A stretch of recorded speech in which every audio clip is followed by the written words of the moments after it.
The church celebrates today the Thursday of the Lord's Supper. It is a liturgy that gives us the mandate to love one another. Christ gives us a mandatum, that the new commandment that I have given you, love one another as I have loved you. This is a mandate that Christ has given to us as a church. And in this liturgy, we are called upon to love one another. This Holy Thursday liturgy also gives us two institutions of Christ: the institution of the Holy Eucharist and the institution of Holy Orders. The readings of today also give us the humility and the love that Christ shows to each and every one of us. In the first reading, taken from the book of Exodus, the Israelites of old were asked to eat the Passover meal. But what is so striking about this meal is that they should eat it in haste. This meal is symbolic of the real body and blood which Christ will institute the Last Supper.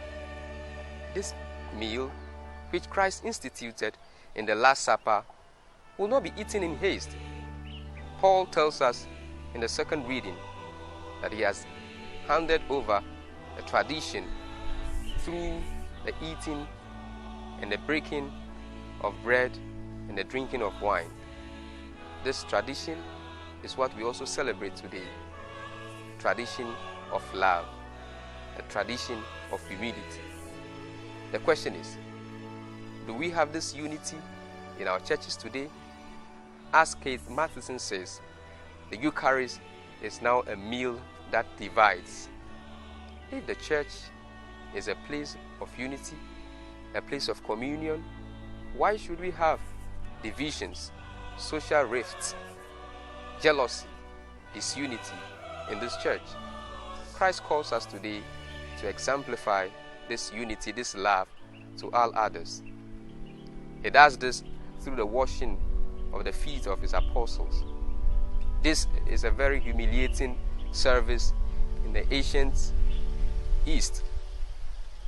Guests were furnished with water to wash their feet. But in richer homes, guests were furnished with water and a servant washes the feet of them. Christ does this to his disciples. He calls us also to love one another, to humble ourselves for one another. Another striking thing in the gospel of today is the hour that has come. This hour is an hour of transformation. It's an hour of us departing from ways that will not bring unity to the Christian life. Let us all exhibit this love of Christ. Let us all exhibit this communion of Christ, so that the church will be a haven of unity, a haven of communion for all others to live in. May God bless us all. Amen.